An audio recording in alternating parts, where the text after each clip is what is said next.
Yeah, we back. Yeah, we back. Now, today we got an unorthodox type of video. We're going to be exploring the various different communities in Black YouTube. And today we are going to be exploring the colorism conversation.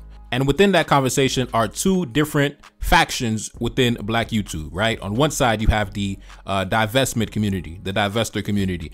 We already know what they're about, right? We already know how they get down. And then on the other side, you have this new emerging up and coming community known as the Exoticals. That's what they call themselves, right? The Exoticals. And these women, these Exoticals, as they call themselves, they are a community of mixed race, light skin, racially ambiguous women, as they label themselves. And they have taken these YouTube streets by storm. Now, of course, I'm a young legend in this Black YouTube space, but I definitely keep my eyes open for the trends and the new upcoming waves. And I see that the Exoticals are definitely making a name for themselves. Now, these women are women of mixed race ancestry, Black and something else, right? They might be Black and white. They might be Black and Hispanic. They might be Black and whatever, right? Bottom line is they are women who are of mixed ancestry, racially ambiguous, and they have built their own little community where they share their experiences and give their thoughts and opinions from a mixed race perspective. Now, where these two communities intersect is that the Exoticals, right, the Exotical women, as they call themselves, they are the offspring of the divestors and the women who, you know, talk about, oh man, it's time to get a white man, girl, it's time to get a white man. So the offspring, the byproduct of those relationships are the Exoticals. So now we have the Exoticals on YouTube giving their thoughts on life and society and current events and things like that. And there's been some tension between the two camps, the two groups, the divestors on one side and the Exoticals on the other. So we're going to be examining that little, we're going to be examining the tension between the two camps. And also we're going to be diving in deep into the colorism conversation. I'm going to be reacting to a live stream from Shay Sade. Listen, we're going to dive into it, man. We're going to dive into it. Now, let's start off with the colorism conversation. What is colorism? Now, to put it in simple terms, colorism basically originates from the colonial power structures, the colonial hierarchies, where proximity to whiteness or European ancestry was associated with higher social status, was associated with privilege, etc., and where darker skin was stigmatized and discriminated against and marginalized. That's essentially the beginnings of colorism. And of course, in the modern day, it manifests itself in different ways. Now, I've done several videos psychoanalyzing the divestor community, and one argument that I always raise is a lot of these women, they always talk about colorism, right? And, you know, the plight of the dark-skinned woman and uplifting the dark-skinned woman and glorifying the dark-skinned woman. And I always said one contradiction that I could never reconcile is you feel so highly about the dark-skinned woman and you want to praise and acknowledge and advocate for the dark-skinned woman, but you don't even feel it in your heart to even reproduce any dark-skinned woman. Because part of your message is telling other Black women that it's time to divest, it's time to open your options, it's time to expand your options to different races and different communities. And the byproduct of that is racially ambiguous children. So your daughter is not going to look like the so-called dark-skinned woman that you hold in such high esteem. That is one contradiction that I can never reconcile. And we're going to dive in deep on that subject today. But anyways, I'm going to be reviewing a few content creators. And I'm going to start off with the first one. This lady right here is somebody who fits that archetype, somebody who was always advocating for the dark-skinned woman, but at the same time advocating for Black women to so-called expand their options. So anyways, run the footage. I'm gonna come in and out with my commentary. Let's go. So when we talk about colorism, when we talk about texturism, it's not just about dating. It's also about everyday life struggles, okay? Because the average person does not have to deal with half the things that dark-skinned women have to deal with or women with 4C hair have to deal with. One thing I did notice in college is that when you become a confident dark-skinned woman and you finally are loving your skin and you love the skin that you're in and you embrace the skin that you're in, people feel intimidated by you. Ain't nothing like being intimidated by a beautiful, confident, dark-skinned girl. The fact that every time there's a Black lead, it always has to be a light-skinned woman who plays it, unless it's a movie about slavery.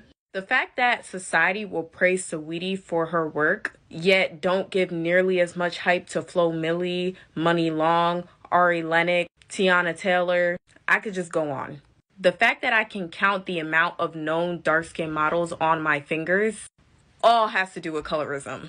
And it's not that dark skins aren't as talented. It's not that we don't work as hard. But it's that as a dark skinned woman, you could be completely beautiful, completely talented, and still not get nearly as much praise as somebody else who is lighter and more mediocre.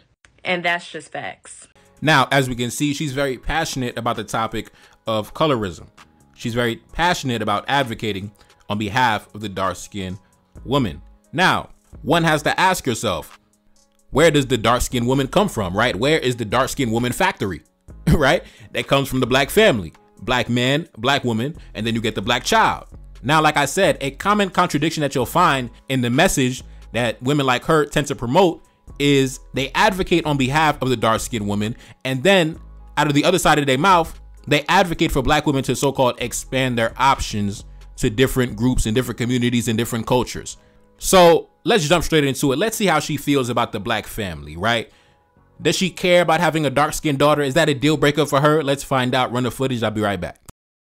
And that's why I don't even let people shame me when they try to tell me like, oh, you're not pro-black because you've dated a white guy before. A lot of black men also try to individualize themselves, okay? So like when we will say, oh, you know, I have to date outside of my race because a lot of black men are colorist and texturist or featurist or whatever, some black men will start saying, oh, well, I'm not colorist, I'm not texturist, I'm not featurist, I'm not a bum, I have a good job, I have a degree. And I'm like, okay, like, that's good for you. But then when a black woman dates outside of her race and she's also pushing for pro-black activism, suddenly you can't be pro-black and date white. Excuse me, I had to take off my glasses for this one. But y'all have a double standard and y'all just don't want black women to be happy, period. And at the end of the fucking day, whether I date a white man or a black man, my child is going to be black. Since I am a black woman, my genes are dominant compared to any other race. Remember when Dr. Umar said the chocolate milk analogy? So because I am a dark-skinned black woman, and I'm going to have a black-ass baby, regardless of who my partner is, I'm going to keep pushing for pro-black activism. Thank you. Now, another component of this conversation, in the colorism conversation, is that black men do not appreciate the dark-skinned woman. And that's the reason why we have to expand our horizons. We have to expand our options. Now, I've always pushed back against that because if the black man did not appreciate the dark-skinned woman, then how the hell did she get here, right? And also, projections show that the global black population is set to skyrocket over the next century, especially in regions like Africa, the Caribbean, and many parts of the diaspora, where dark-skinned women make up the overwhelming majority. So, if black men were not interested or did not appreciate dark-skinned women, how are their numbers continuing to grow at such a rapid pace? If what she said is true, then how come black women and dark-skinned women in particular are set to become one of the largest demographics in the entire world over the next century? Basically, what I'm saying is this. You can use your own personal anecdotal selective experience to make a generalized claim, but the numbers do not support your argument, right? And also, the solution to your problem being that you're going to run into the arms of the men who created these colonial structures, these racial caste systems that put you at the bottom and put the racially ambiguous woman above you. So you're going to run into the arms of the men who created these structures in the first place. And you think that is a correct course of action. So like I said, there's some contradictions in the argument that I personally cannot reconcile. But anyways, let's continue. Now I'm going to jump into this second content creator, another woman who, like I said, advocates on behalf of the dark-skinned women, but the overwhelming majority of her content is basically talking about how she has expanded her options, she has expanded her horizons, and black women all over the world needs to do the same exact thing. You need to leave the black man behind because the black man ain't shit, the black man ain't about shit, and you need to run into the arms of the almighty white man. Now, let's jump straight into her content, and I'm gonna come in and out my commentary. And then after that, we're gonna talk to some of the Exoticals. We're gonna talk about the Exoticals, right? Because we started off with the Divestors. Now we're going to hear the perspective of their offspring, right? Their mixed race offspring. Now, let's jump straight into it. I'll be right back. We are getting married post 6 months ago. And yes, it is an interracial marriage. I'm very excited. Right from the moment of our relationship, right from the first moment, right? Greg was spoiling me and taking care of me. Never mind the fact that my fiance loves me to bits. He loves me so much. I am doing so damn well at 28 years old. Okay? Now, like I said, something strange that I've noticed in the divestment space is this. I noticed that they have a habit of trying to market and promote their lifestyle to other black women, trying to convince other black women to adopt their lifestyle, right? To abandon whatever they're doing, stop whatever you're doing, and come get like me. You have to get like me, right? You have to get with a white man like me. I noticed that they hop on social media, they hop on YouTube, they hop on TikTok, talking about, man, I made it to the top, man. I'm living the dream, man. Listen, I'm on cloud 9, man. This is amazing. The white man is amazing. Man, you got to expand your horizons. And then if you happen to be a black woman who is like, you know what? I'm not really interested in all that. Not really trying to be laid up with a white man every goddamn night. I'm gonna stick to the black man. They try to convince you that you're missing out. Oh man, listen, you got to expand your options. You can't just limit yourself to the black man. The black man is not enough. The black man is not enough. You got to explore. You got to get with the white man too, and the Indian man, and every group of men. You got to get with everybody. You can't just stick with the black man. What's wrong with you, right? They tried to convince the black woman that she is missing out by, not giving herself away to these other groups of men. Meanwhile, like I said before, and also white women aren't even doing a similar marketing campaign on behalf of white men. In fact, white women are saying white men ain't shit. We hate these dudes. These dudes ain't about nothing. We rather not even have babies. We want to have abortions. So white women aren't even holding these men in high esteem the way these women are. But anyways, another contradiction that I cannot reconcile in their message is, how can you proclaim to be a defender of the dark-skinned woman, an advocate of the dark-skinned woman, at the same time you don't hold the black man in high esteem, because you need the black man in order to create the dark-skinned woman? And now let's hear what she says about the black man, right? Let's hear what she thinks about the black man. Let's continue. And they have proven that they are entirely too high a risk for black women to date, potentially. It doesn't yield any positives for black women. And it's really unfortunate, because there are some black men who perform well, but how many of those black men are there to go around for the black women that we have in this world? If you are a black woman in a happy relationship, interracial relationship, I would really advise against your partner, if he's of another group, having a load of male black friends. My fiance Greg does not associate with black men. Now, as you can see, the contradictions are alarming, right? On one side of her mouth, she says that she proclaims to be an advocate of dark-skinned women, a defender of dark-skinned women. In fact, in one video that I seen, she said that in her wedding in the future, she plans to have all black women, all dark-skinned black women, do the wedding dress, do the catering, do the entire event. She said she wants to have all black women in charge of her wedding event in the future. But on the other side of her mouth, she is proclaiming the virtues and the benefits of interracial dating and having mixed race children and everything like that, right? And she said that there is no benefits to dealing with black men. Now, keep in mind, this is somebody that says that she is an advocate of the black woman, right? But where does the black woman come from? The black man and the black woman. But she just said that there is no benefit to even dealing with a black man in the first place. So where the hell are the black women going to come from? Like I said, the contradictions cannot be reconciled. But anyways, I'm going to jump into another clip where she started talking about the Exoticals, right? Because the Exoticals came on her radar. Now, I think it's an interesting conversation because, number one, if you are advocating for black women to expand their options and, date these other groups of men, then obviously the byproduct of that activity is going to be multiracial, multicultural offspring, right? Your daughter, who is going to be essentially part of the exotical community. That's what they call themselves, right? The Exoticals, right? The mixed race girls. Now, one thing I don't understand is this. Another criticism that is typically thrown at black men is that the black man does not appreciate the dark-skinned woman. The black man uplifts and glorifies the light-skinned woman. And the solution that they come up with to that problem is to expand your horizons, expand your options, and reproduce even more light-skinned women that can benefit from these racial caste systems.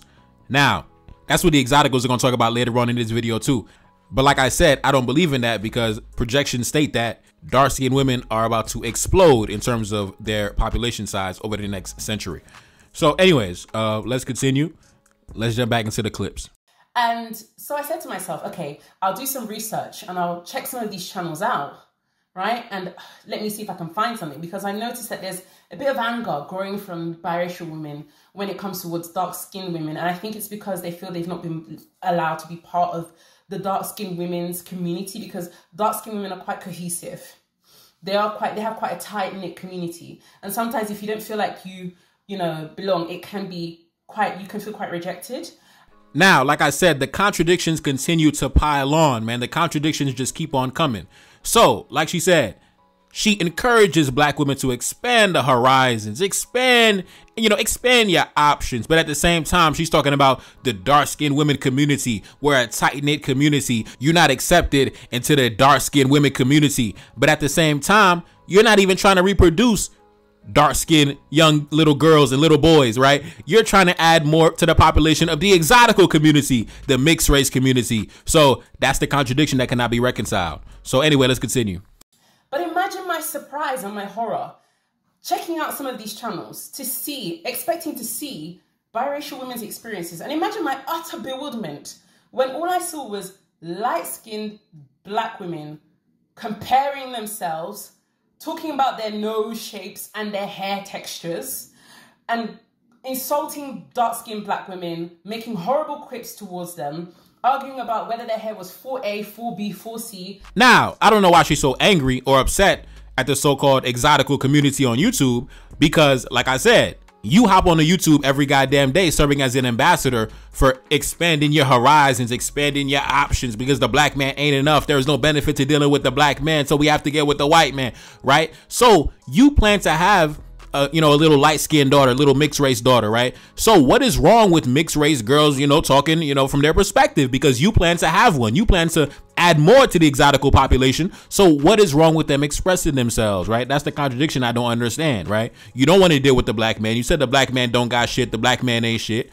So why are you upset at the exoticals creating their own community? Because you also said that the dark skin community is a tight-knit community and they're not accepted into the dark skin community. So the exoticals went off and made their own community, from what I can tell, right? So anyways, we're going to jump into the exoticals, right? This young lady by the name of Exoticals United, and she has a very fast growing YouTube channel out here in Black YouTube. And it's very interesting. When I first came across this channel, it only had like 10,000, 11,000 subs. And very quickly, it has now risen to like 25,000 in a very short time, and it's rising pretty quick. So it's interesting, right? So you have the Divestors on one side and the Exoticals on the other, right? And the Exoticals are the offspring of the Divestors, right? So these are your daughters, right? These are your daughters right here. These are your daughters. So anyways, I'm gonna jump into some commentary from Exoticals United, and I'm gonna come back with my commentary. Let's go. Run the footage. Exoticals are women who either are mixed or they quote unquote look mixed because they benefit from an ism. So the number one reason why they are building our pedestal is because of multiculturalism. Divestors, they also will create more exoticals by divesting and birthing mixed race children. So if a black woman has a child with an Indian man, she's going to create a little Blindian exotical. And even if it's a black woman with a biracial man, they're still going to birth exotical, multi-generationally mixed children, or they may birth like quote unquote light-skinned children or that phenotype. So that is still helping us to social climb because they're building our community. The white community is my community. The Hispanic community is my community. The black community is my community. So a lot of people who make this divestment content, these are black women who are dying to get into communities that we have already been raised in, or they're dying to get into the communities of our immediate family members. So divestors are still playing into building our pedestal because they're building our community, or they're trying to fight to get into our non-black communities that we have already had proximity to, whether it's based on our phenotype or based on our actual genotype, like being mixed race. So a lot of divestors are hoping to get a piece of white privilege by having proximity to whiteness. So if they can't have proximity to whiteness in their phenotype or their genotype, they will try to have proximity to whiteness in their romantic or sex life. So they're hoping to get a piece of that white privilege. So that's a form of status for them. That's why they'll brag about it online. You'll see women bragging, saying how they attract Hispanic men, or, oh, I haven't dated a black man in a long time. They'll be bragging about how many non-black men they attract. She is still, by proxy, promoting you because you're multicultural, black, white, Hispanic, or multiracial, black, white, Hispanic. Divestment, it definitely builds our pedestal. So I will never tell people to stop swirling. Obviously, we wouldn't exist if it weren't for swirling. But as a person who's an exotical, you're already naturally divested because you've been kicked out of unambiguous blackness. If you walk into a room full of just unambiguous black people, you don't feel as welcomed as how other women would feel anyway. And so you've actually had no choice but to open your options your entire life, not just in terms of like dating, but in terms of friends, in terms of job opportunities, maybe at work, you never even fit in with like the unambiguous girls at your job and stuff. So divestment, all it does is it opens the floor for the exoticals to come in and really just talk about all of our fluid identity experiences. So divestment, it builds our pedestal because they're birthing more exoticals, or they're trying to learn multiculturalism so that they can become like Nara Smith. They want to become like how you already are, or they want to look like how you look in some cases. So all of these women are just seeking after being in the spaces of other ethnic groups. But as a person who either looks quote unquote exotic or you are racially mixed, you already are forced in and out of multiple different spaces. So you know what it's like to be in the middle. You're not forced into only one community. You are accepted in multiple different communities, or you kind of float in the middle. Like I said, you can float somewhere in the middle and just stand out. So divestors will always build the pedestal of exoticals. And this is why I think it's laughable when some of them make comments about what they think the white community is like or what they think the Hispanic community is like. You would know as a multiracial person, or as a person who grew up in those communities, you know whether or not those women's content is accurate. Now, from the few videos that I've listened to of Exoticals United that have came across my attention, one thing I noticed is that she doesn't seem to place the European on such a high pedestal as some of these other content creators, some of these other women. She doesn't really hold them in high esteem. And I noticed that women who actually have proximity to these men don't really hold these men in high esteem, like white women, mixed race women, because white men are their fathers, white men are their uncles, white men are their cousins, things like that. So they have proximity to these men. They grew up with these men. And I noticed that women who actually have proximity to these men, they don't really hold them in this, fantastical, high up in the sky type of image. Oh man, the white man is amazing. The white man is, you know what I mean? They don't really have this image of these men. The only time you hear this fantastical praise and worship of these men is when these content creators come on YouTube, come on TikTok, and try to sell this lifestyle to other women. When they try to tell other black women, it's time to expand your options. It's time to leave a black man behind. That's the only time you hear these fantastical stories. But if you ask the white woman ain't saying that shit. The mixed race woman ain't saying that shit. So obviously somebody lying. Now, going back to that lady from before who bragged about the fact that her white man does not associate with black men, right? She tried to brag about that, right? If you are a black woman in a happy relationship, interracial relationship, I would really advise against your partner, if he's of another group, having a load of male black friends. My fiance Greg does not associate with black men. My fiance Greg does not associate with black men. My fiance Greg does not associate with black men. My fiance Greg does not associate with black men. Now, to me, that's a red flag, right? If I'm going to deal with the women of a group, then I should at least have the decency to deal with the men of that group also. If I'm going to be dealing with the women of that group, then I can at least deal, with the fathers and the brothers and the uncles and the cousins and the men of that group also, because I'm obviously intertwining my children within that culture. And I'm probably going to have sons who are probably going to be out in the world and pass as black men. So I'm definitely going to need that insight. But like I said, when it comes to me, I stick with black women. So I don't be mixing and mingling and dibbling and dabbling in these other cultures. But I did find that to be a red flag for, you're dealing with a man who says that he does not associate with black men, but he be dibbling and dabbling with black women. I think that's a red flag. But anyways, I'm going to jump into this next content creator who is actually a mixed race man, a mixed race gentleman, who is speaking from the perspective of being the son of a divestor, right? So this guy is actually the mixed race offspring of a divested woman. And like I said, I'm going to come in and out of my commentary, run the footage. That this is why healing is needed before divesting, because I see what happens when a black woman does not heal and decides to divest, and how she finds out rudely her place in that marriage, in that relationship, and that you still will attract the same man. Actually, probably worse, because you have less protection. However, the reason why a lot of y'all don't like what I'm saying is because I actually do have a black mom, you see? Because see, y'all want me to come up on here and really just shit on black, because a lot of y'all comments is, oh, what about black men? What about black men? I can't speak about black men. I don't have a black father. That was not my experience. And what we're not gonna do is be sitting here shitting on black men, because the last time I remember in my life, it was black men that stood up and took the father role for me when the Asian man wouldn't. Right, everything I'm saying is because I actually care about black women, because I care about my own mama. So with that being said, the one thing I will say about black women who divest, y'all get into these interracial relationships and there's a lot of things y'all don't take into account. For instance, like you do know that going into an interracial relationship, you're creating mixed children. And y'all never are truly prepared on how to raise these children. In one instance, it's, oh, all these mixed girls are taking our image. In the next minute, it's, oh, we're divesting because black men this and black men that.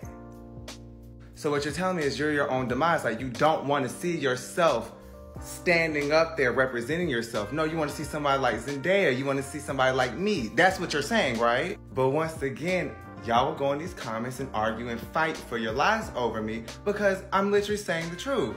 1 minute it's, we're going to divest, we're going to divest. And then the next minute it's, oh, all you mixed people are taking our image. But you're screaming divestment. And you do know divestment means you're creating a mixed child who's having more privileges than you. This to me has always been the most hypocritical thing about all of it.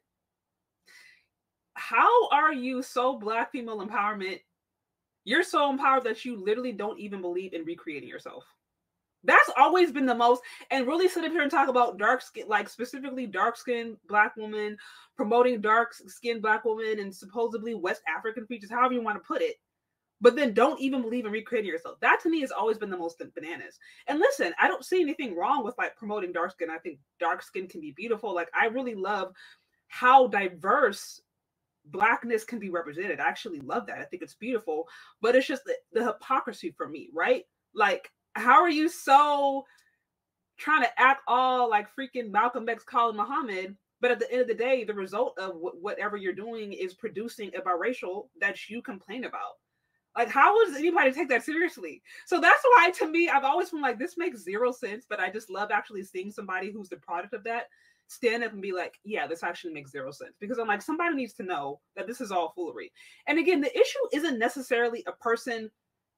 It's not interracial relationships alone. Like that to me isn't the issue, but it's all the self-hating behind it. It's the blame black men. It's these men don't like us. These men are colorist, futurist, texturist. So therefore I'm going to divest into a group of men who's more colorist and futurist and texturist. Like it just, like there's just no logic to me. The logic is not there. Okay, so let's. Now, as you can see, if you ask me, I think that's a recipe for disaster.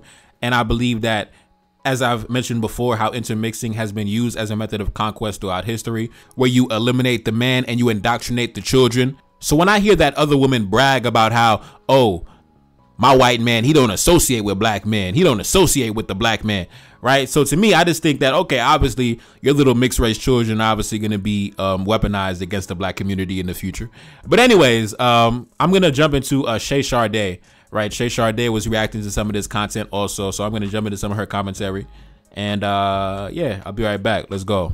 Was basically biracial man who was just like, do y'all actually understand how hypocritical it is to sit here and pretend to be about dark-skinned black women while at the same time going out of her way to not procreate them, but then be mad at black men who you say are colorist, futurist, texturist, while simultaneously thirsting after groups of men who are more colorist, futurist, and texturist than black men? Like, none of this makes any sense. None of it makes sense. And the thing that I think we're not really identifying here is, I've said this before, we're really comfortable talking about and pathologizing black men, talking about, you know, where they lack, where they're not, as far as, you know, what is it? What's the thing? Black men are gay, or they're in prison, or they are whatever. There's another thing, but you know, all the ways we pathologize black men and talk about how horrible they are.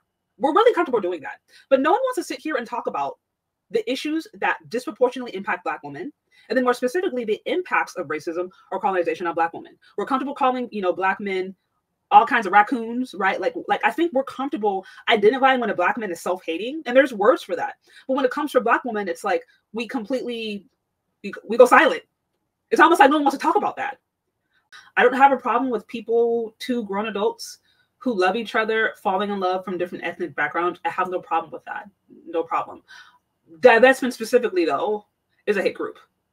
They hate Black men, and they hate oftentimes interracial women or biracial women that they actually recreate. And I think the foundation of that is a deep internalized self-hatred. That's really what I think is at the core. And then also, nobody wants to talk about, by the way, while this whole divesting thing is going on, like, y'all do know that there is a resurgence of white supremacy, right? Like, y'all do know that as the white population declines, there is a serious concern that certain white people have that, like, they're losing their country, right? They're losing their space. And so some people are very much like kind of holding on to these very traditional values and wanting to go back to things as they were and try to increase a population that is declining. So I'm like, how with all of this going on right now, like, there being like militant organization that's happening behind certain people who identify maybe as like neo-Nazis or who identify as really wanted to make America what it once was. You have that going on, but then Black women are saying, "Oh, we need to divest." And I actually think I literally have a video called "Divesting to White Supremacy" because I'm like, y'all didn't know that some of y'all standards are so low that you will literally go up there and divest to somebody who's wearing a white robe. Now, Shay Sade brings up some interesting points and something that I mentioned on my channel before, right? In the midst of all these women telling, you know, other women to expand your options, expand your horizons to these different cultures, and the white man. Meanwhile, the white man is trying to make America great again. The white man is trying to increase his birth rate. The white man is trying to have more white babies. The white man is trying to increase the white population. The white man is kind of worried about the impending growth and explosion of the Black population that is projected to explode over the next century. The white man is trying to conserve what he has. The white man is not really trying to dibble and dabble and race mix and things like that. And he's not telling his brothers to go expand their options. The white man is not telling other white men to expand their options. The white man is telling other white men to have more white babies. So there's obviously a disconnect in the atmosphere. There's obviously a disconnect in the ecosystem where two conflicting messages are being given out by two different demographics. Anyways, let's continue. White women can actually give you the truth about their community. I interviewed another, this may have been like a year and a half ago, good friend of mine, white woman. She's 71 actually. She's been married to her husband for I think 42, 43 years, white man. She's raised white boys, white girls, deeply integrated in the white community. We had a conversation about a year and a half ago. And I was explaining these things, these ideas of like, all these ideas that Divestors promote about about white men, about like, oh man, they're so loyal and like they treat you so well and they're so romantic. And so I asked her, I was like, okay, so are like all white men romantic? And she's like, what? Like, I asked her all of the assumptions that are made about white men. I asked white women about it and they're like, what are you talking about? Now, in that clip, Shay Sade essentially confirmed and reinforced what I said, in that if you ask white women who actually grew up with these men and raised these men and spend the most time with these men, how come they're not singing the praises of these men in the same fashion, right? How come the testimonies from these two different demographics are so vastly different, right? You got one demographic saying, man, these men are amazing, man. The white man, he knows, man, the white man is the man. And then when you go to the white woman is like, man, the white man is an evil patriarch, and she's talking about the wage gap, and she's ranting and raving about how the white man is an oppressive monster and all this other, liberal feminist talking points that the white ladies be talking about. And then when you go to the Divestors, they talk about the white man is the greatest thing since Jesus Christ walked the surface of the earth. So like I said, man, somebody's lying, somebody's trying to sell an image, somebody's trying to sell a lifestyle, somebody's trying to, somebody's serving as an unpaid marketing team. Somebody's lying, right? So somebody's lying, and I'm gonna assume that the white woman is not lying because she has the most firsthand experience and she has the most eyewitness testimony.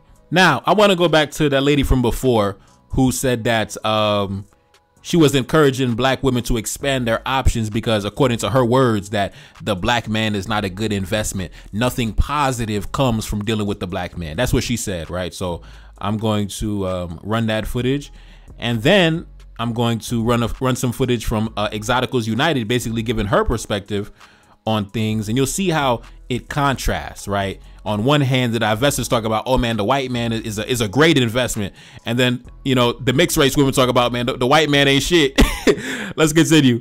And they have proven that they are entirely too high a risk for black women to date. Potentially, it doesn't yield any positives for black women, and it's really unfortunate because there are some black men who perform well, but how many of those black men are there to go around for the black women that we have in this world?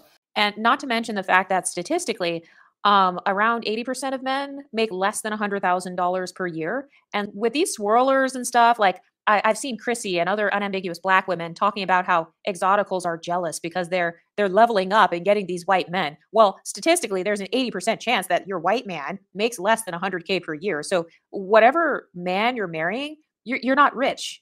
And by the way, none of this stuff on here, it's not supposed to be me bashing marriage or bashing interracial marriage because, you know, divestors, they're actually going to build this community. They're really just going to birth a whole bunch of mixed race children who are going to come across this content when they get older, or they're going to come across other mixed race content creators, whether they're a part of the exotical space or not. They will be able to relate more to other people who probably share their phenotype and their experience.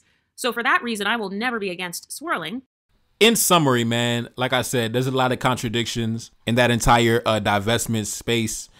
Like I said, they talk out both sides of their mouth. On 1 minute, we defending and advocating for the dark-skinned women of the earth. On the next minute, we advocating for black women to go create mixed-race children and expand their options. The next minute, we have a tight-knit, dark-skinned community and mixed-race women aren't invited. The next minute, the black man ain't shit. The next minute, the white man is amazing. The next minute, the black man is a colorist and he only prefers light-skinned women. The next minute, we expanding our options and reproducing even more light-skinned women. The next minute, we tried to expand our options. It didn't work. We found out the grass is not greener on the other side. And now we want to come back to the black man again. And that, my friend, is what you call the failed divestor to the pro-black pipeline. Now, like I said, I don't understand it. I don't understand the mentality, but it is what it is. I'll never understand the fact that they talk about colorism, but they want to run to the group of men who was responsible for establishing these racial caste systems and these colonial power structures that colorism came from. So you crying about colorism, but you want to run into the arms of the men who established the racial caste system known as colorism that marginalize you and your female ancestors. You think the solution is to run into his arms and create even more mixed race women that will be above you in the racial caste system colorism hierarchy. I'll never understand it, but I guess certain things are not meant for me to understand.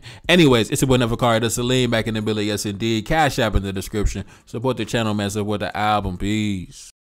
Has anyone else noticed that in the divestment spaces in particular, there's all this talk and all this bragging in hypergamy spaces about living the soft life at the hands of a man, but the man himself never comes on the YouTube channel. He never confirms that he's providing and paying all the bills. So this is exactly what I'm talking about. It's this limerence. It's this content that appeals to the fantasies of femcels because they're constantly selling you this dream that, oh, if you just get this white man, he's just going to be this protector and provider and you're just going to be this hypergamous queen. And look, I did it, but then they never have any proof. They never show any pictures of who the guy is. They never show like what he looks like. He never actually comes on to the YouTube channel and says, hey, my name is John. I am protecting and providing for this unambiguous black woman. No, feel like I'm 75. Know that your team be full of them traders. You know that can never be mine. I'm grabbing a thought when I drive. I'm back in my zone and we young. She said that she ready to come be my wife. Yeah, hoping I don't do her wrong. I gave her my word and it's bond. I'm whipping the best like a lamb. I mean no chicken and lamb. Accustomed to call me the man. I never be up on the gram. I'm keeping that way undercover. She want me to tell her I love her. I told her I'm breaking the rules. I told her we making the news. Back in my city, they loving me. Standing alone, I'm 100 deep. Enemy plotting and still in reach. They try to make sure that we underneath. Trying to make sure that we never make it. Coming for power, come get acquainted. Coming for everything that I wanted. Feeling like Drake, but I really wrote it. Feeling like Kendrick, I'm checking names. Gotta roll up while I go insane. Got so much stress, I've been gated away. Stuffing these racks in this Louis case. One thing for certain, I'm about to check. Keep it 100 and nothing less. Stick with the family since day one. Had to stay down and my day come. Had to stay down, but I'm never patient. Hop on the mic and I'm motivated. Hop on the mic and I drive a classic. Haters can't see me, they copping glasses. Back in the studio making magic. Got a new tape and it's in production. Back on my business, I got a budget. Staying low key when I'm out in public. Feel like I'm 75. None of your team be full of them traders, you know that can never be mine. I'm grabbing a thought when I drive. I'm back in my zone and we on. She said that she ready to come be my wifey and hoping I don't do her wrong. I gave her my word in this bond. I'm webbing the best like a lamb. I mean no chicken and lamb. Accustomed to call me the man. I never be up on the gram. I'm keeping that way undercover. She want me to tell her I love her. I told her I'm breaking the rules. I told her we making the news. Making the news. Making the news. Breaking the rules. Yeah. Know that we making the news.